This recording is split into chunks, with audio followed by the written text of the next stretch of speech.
Hi beautiful souls, it's Tan here again today on this Astrology, Human Design and Gene Keys channel for you today. And we're going to be looking at today Gene Key 58, Human Design Gate 58, and that is going to be in correspondence with the Zodiac Degrees of Capricorn, 352 degrees to 9.30 degrees of Capricorn, and that is located in the root center in Human Design and basically the root chakra. So if you haven't seen my introduction video to this particular series, I highly recommend that you check out that video first. So I'll provide a link to that up above in the description box below so you can kind of get an idea of how I'm approaching this series, and you can come back and watch this video later on. So the energy frequency of this particular archetype goes from the shadow of dissatisfaction to the gift of vitality and the city or the highest destiny of bliss. And of course, the dream arc vision key bird is going to be the duck. At the shadow level, this archetype is associated with the leech, and at the life key, it's the antelope. In the 64 I-Ching hexagrams, this hexagram is called the joyous. It is lake over lake. Bliss exists in the serenity of nature. Nourishing life force brings enthusiasm to thrive. How blissful is this archetype?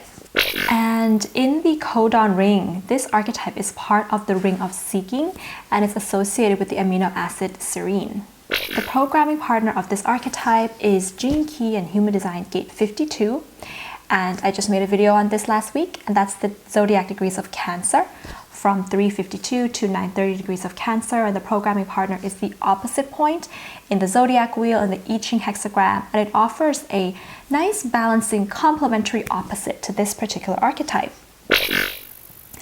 In Human Design, this channel is located, in Human Design, this gate is located in the root, and it is part of the channel 1858, called the channel of judgment or the channel of upliftment.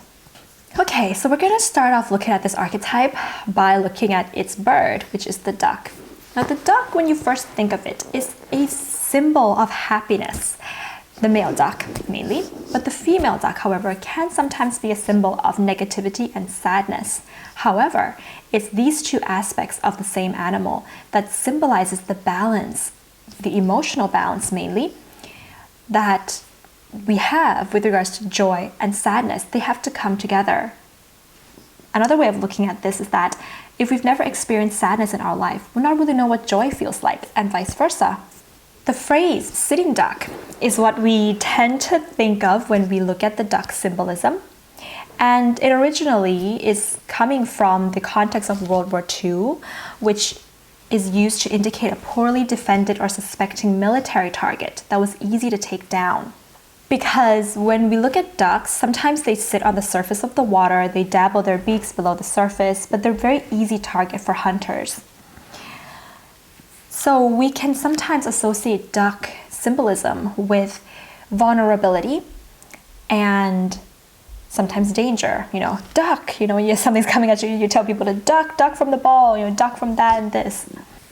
Ducks have what is called a special countercurrent heat exchange system in their feet and legs. That is why their feet never get cold in the cold. They have a unique alignment of blood vessels with veins and arteries lying next to each other and capillaries that are kind of lace-like that weaves each other in their bodies. So as warm blood comes down to the legs from the body and meets the cooled blood coming back up, the heat is exchanged in these capillaries. This preserves the core temperature in the feet, delivering just enough blood to feed the tissues and keep the frostbite away from the ducks. So I feel like this particular mechanism can really symbolize the archetype of Gene Key in Human Design Gate 58, which is part of the logical collective circuit in human design. The logic behind this type of a system is kind of a symbolism of this particular archetype. Now, most bird species have what is called a sequential molt, meaning that they lose their feathers one at a time. So therefore, they can still always have the ability to fly. But ducks, however, they have, and other waterfowl, have a simultaneous wing molt. So typically it's in the spring or the early summer, they lose all their primary feathers at once. For about 20 to 40 days, they can't even fly. However, they've managed to be well adapted to the wetlands where they can find food, they can make shelter without having to ever fly. So they're very adaptable little creatures. And part of this, their inability to fly during these months, is where the term sitting ducks is coming from as well, because during those times the ducks just really can't do anything else except just stay on the surface of the water and sit there. But we can see how seemingly it may seem like the ducks are helpless and vulnerable and prone to predators, but really they can adapt. Like, they can logically make their way during these times as well. So if you have this particular archetype, what are your traits? Maybe your vitality. There's going to be a certain amount of aliveness about you. And this is going to depend on each person. Maybe it's a physical aliveness, mental or emotional, depending on the line that this particular gate falls in, what planet it is in. But the vitality is mainly coming from good health. Because this channel in human design is connected to, this gate in human design is connected to gate 18, which is in the spleen. And the spleen is the center of intuitively knowing what's healthy and not healthy for you. So we have the drive from the root to the spleen, the drive to be healthy, to stay healthy. And that is the cause of your vitality. It's as, if you have this archetype, it could be that your mind, emotions, spirits, or body are operating optimally and quite well. And that is why Mars, in astrology, Mars is considered to be exalted in Capricorn. And this archetype is a Capricorn archetype. And Mars is the planet of energy, action. So that's the vitality that we're seeing here. There can be a certain amount of integrity, persistence, ability for coordination, and adaptability that's associated with this particular archetype as well. If you have this archetype, you're also going to be quite a logical person, using logic to see what's not working and needs to be fixed. With regards to, mainly it's going to be health, the physical body, but it can also be, technology, situations in life. Being able to use your logic so that these particular things that can be fixed function better, last longer, and be optimized. Or on the shadow side, you may have traits of being quite judgmental or prone to criticizing other people because of the fact that you can really see clearly what needs to be fixed.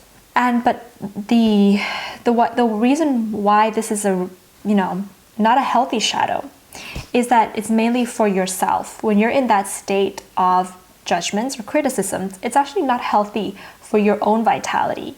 It causes dissatisfaction to creep into your life. You can be focused and fixed on the details of what doesn't work rather than what does work. So let's look at the shadow frequency of this archetype first. The shadow is called dissatisfaction. So this archetype in the I-Ching, right, like I said at the beginning, is lake over lake. And lake is a symbol of joy. You think of families that are boating out on the lake. Beautiful, serene lake. Calmness is associated with lake. And therefore, the ultimate joy is coming from calmness and stillness. However, because this archetype is linked to the 52, which the shadow of the 52 is stress. So therefore, when you're under stress, when stress breaks to the surface of the lake, the joy, it disrupts your calmness. And when this calmness is disrupted, you begin to feel uneasy. And stress is coming from, like I said in my Gene Key 52 video, the external pressure to do something, restless pressure to do something when there's no balance between restraint and the doingness. And also not really knowing the intention behind what you're doing. So not doing something with much concentration, shall we say, or focus in the right way. And the main reason why stress has broken the surface of your calmness is because of the mind thinking about the future, not being present in the present moment.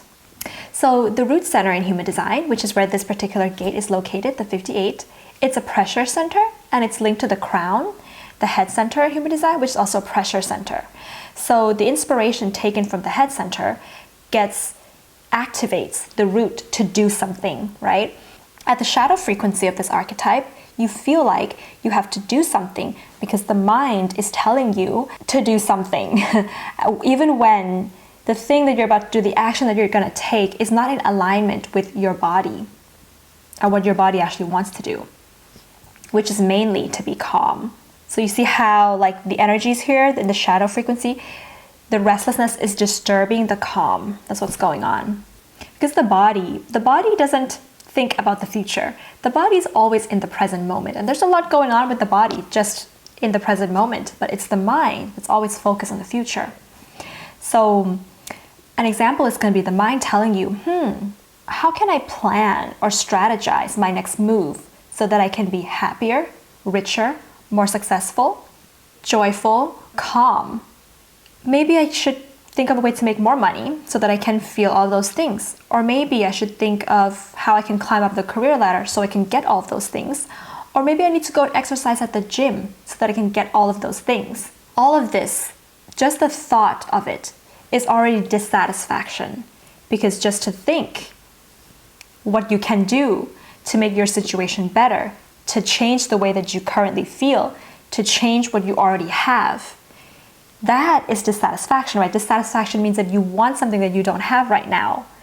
It means that what you have right now is not enough, so you need something else. That's dissatisfaction. So this archetype, I would think to associate it more than any other archetype with a lack mentality. And if you've got a reading from me, and Capricorn is associated with the planet Saturn, and if you've gotten a reading from me, and sometimes when clients have like Saturn moon aspects, I tend to talk to them about lack mentality because that's what Saturn and Capricorn can do to us.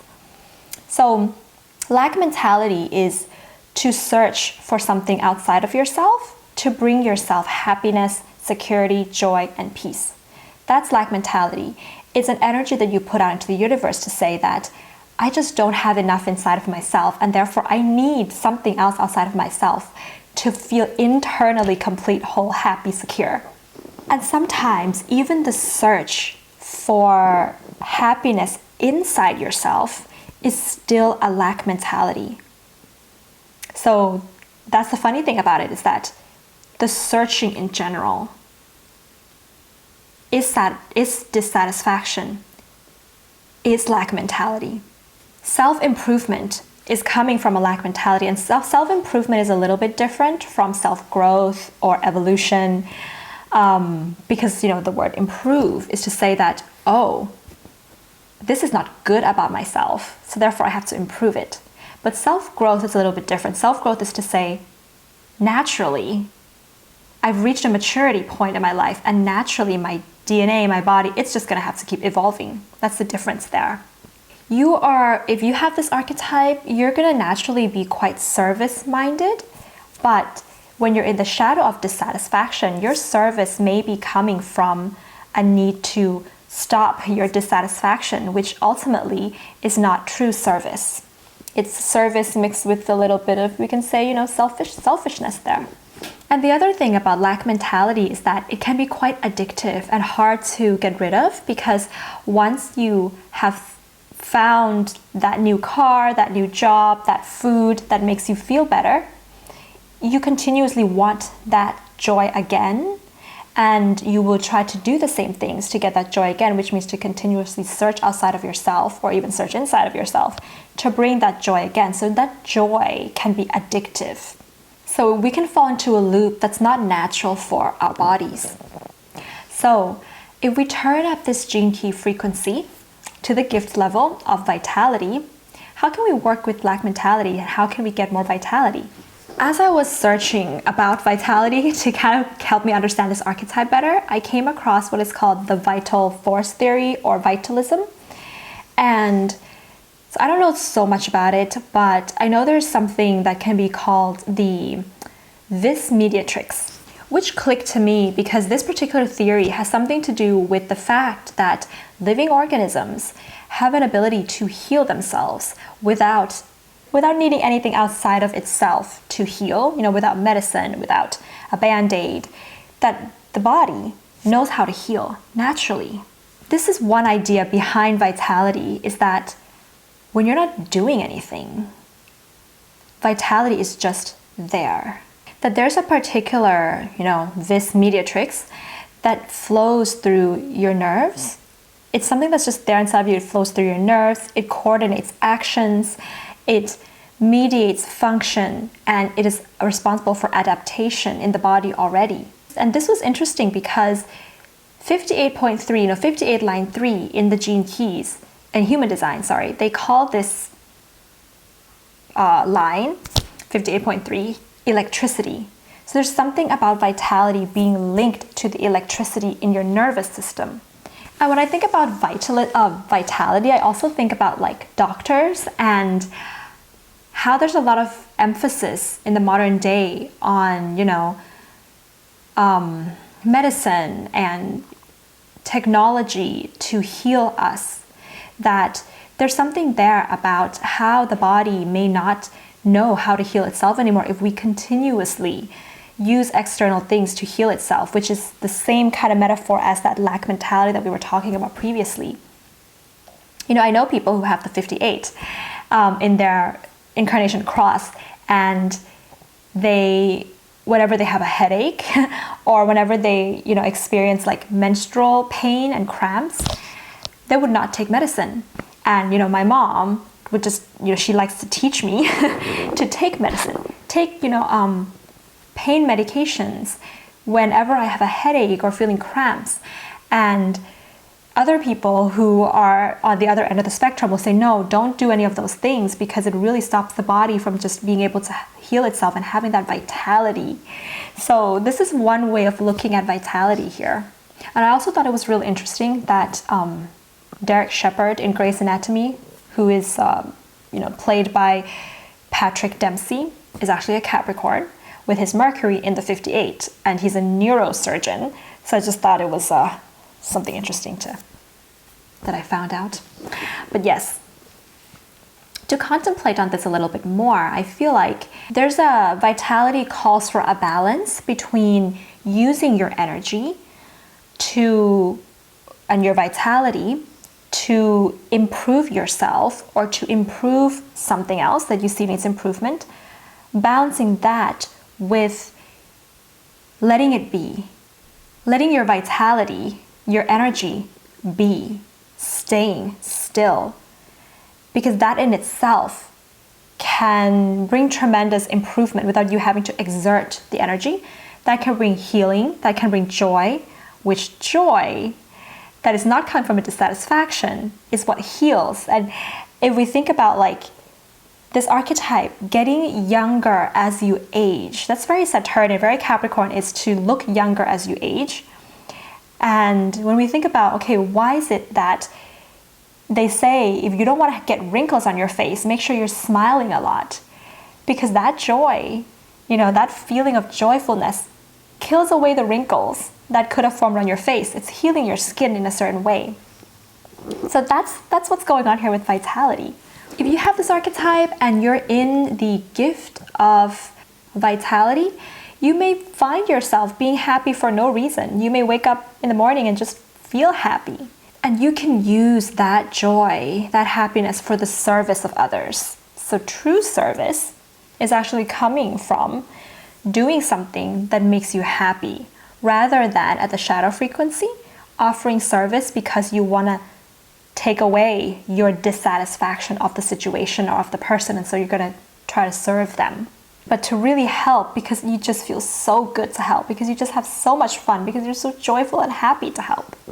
One amazing service that this particular archetype can offer others is to lessen or give more of a flow to blocked energy, whether that is blocked physical energy, blocked emotional energy, or blocked mental energy.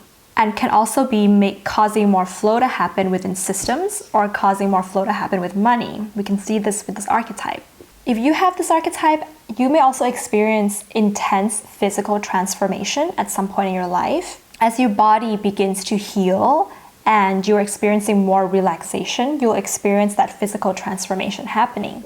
And you can usually see it in the people who have this archetype's eyes. They have something special in their eyes, a spark. Okay, so if we turn this archetype up a notch and we look at the city or the highest destiny of it, which is called bliss. Bliss can be described as, and I'm going to read you a definition that I found online. Bliss is a state of unity, transcendence, completeness, knowingness, wholeness, and uplifted consciousness. It is a feeling of oneness and connection with all of creation. That is the definition of bliss. And there is a particular chemical called, I'm not sure if I pronounce this correctly, but anandamide. It's a chemical in the body that is secreted, and it has a particular linkage to marijuana and also your memory. It's called the bliss molecule. That's what they call it, because it's really a chemical that makes you happy.